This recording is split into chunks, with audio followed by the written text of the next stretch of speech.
जम्मू कश्मीर के तब की सरकार की चीफ मिनिस्टर हिंदुओं को उनके नसीब को छोड़ करके देश विदेश चले गए और ये लोग मरे, रेप हुआ और उन सबको बाहर भागने का बदनसीबी उनके ऊपर आया. They said so much they wanted to speak about all these Kashmiri Pandits and their love for them. But in this entire big document, and there is more, there is no mention of any Kashmiri Pandit. So if you feel so solidly for them, please include them in documents and make it a reality for their life. Let's not live only in a bubble. It's time they deliver. Kashmir file ने पूरे India को divide कर दिया है. जहां Modi ji and BJP खुलेआम support कर रहे हैं, वहां अदर इंडियन पॉलिटिकल पार्टीज ये मूवी का पूरी तरीके से निंदा कर रहे हैं. इंडिया के इंटेलेक्चुअल इन्फ्लुएंसर्स जो हैं, उनका भी ओपिनियन कुछ ऐसा ही है. कुछ बोल रहे हैं ये एंटी मुस्लिम प्रोपेगेंडा है, पॉलिटिकल प्रोपेगेंडा है और कम्युनल वेपन है. वीडियो के अंत तक आपको पता चल ही जाएगा कि इस होल जेनोसाइड के पीछे एक रिलीजन का हाथ है या ये एक व्यक्ति का हाथ है और एक पॉलिटिकल पार्टी का हाथ है. आपका ये ओपिनियन वीडियो के अंत तक चेंज हो जाएगा. वीडियो के अंत तक जुड़े रहिए. और आपने मेरा पहला द कश्मीर फाइल्स के वीडियो नहीं देखा है तो आप ऊपर के आई बटन पे, नहीं तो नीचे डिस्क्रिप्शन में आपको लिंक दे दूंगा, आप जाके देख सकते हैं. My name is Ujjwal, you are watching Professor Prakash. If you love this content, please like, share and hit subscription button. Let's begin. चलिए हम चलते हैं 1939. शेख अब्दुल्ला को नेहरू ने आईएनसी लीडर्स के रूप में इंट्रोड्यूस किया त्रिपुरा मीटिंग में. उसके जस्ट 3 मंथ के बाद मुस्लिम कॉन्फ्रेंस पार्टी का नाम चेंज करके जेएनके नेशनल कॉन्फ्रेंस कर दिया गया. जेएनके नेशनल कॉन्फ्रेंस का एक ही इंटेंशन है, जेएनके इंडिया का पार्ट तो है बट विथ ए कंडीशन के उनके कश्मीरीज को ऑटोनॉमी मिले. 1940 में शेख एंड नेहरू जी का जो है रिलेशन बहुत बढ़ते गया, दोस्ती बहुत गहराई तक गया और नेहरू खुद जेएनके नेशनल कॉन्फ्रेंस मीटिंग में अटेंड करने लग गए. और सबसे ज्यादा इंपॉर्टेंट बात यह हुई कि वो खुद हिंदू को बोलने लग गए कि जो नॉन मुस्लिम कश्मीरीज हैं उनको नेशनल कॉन्फ्रेंस ज्वाइन करना पड़ेगा और वो नहीं करे तो उनको देश को अलविदा बोलना पड़ेगा और एल्स उनको कोई भी सपोर्ट या प्रोटेक्शन नहीं मिलेगा. जो कि बहुत ही बड़ी बात है बिकॉज नेहरू उस टाइम के प्राइम मिनिस्टर से एक ऐसे स्टेटमेंट हर हिंदूज के लिए, हर हिंदू पंडित के लिए जम्मू कश्मीर में वो एक शॉकिंग था एंड उसका बहुत बड़ा इम्पैक्ट आगे जाके हमें देखने पड़ा.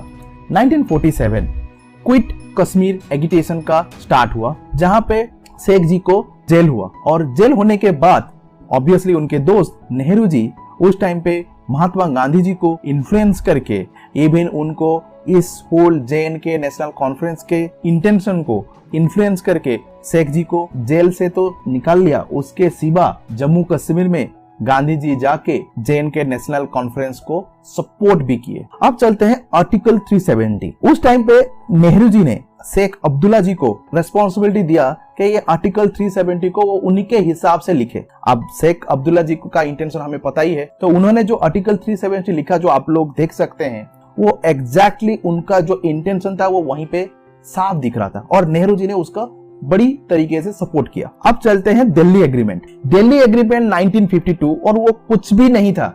This is a step ahead of article 370. वहां पे क्या हुआ कि 1947 में जो भी पाकिस्तान जाके रिटर्न आने वाले लोगों को भी सिटीजनशिप इंडिया का मिलेगा.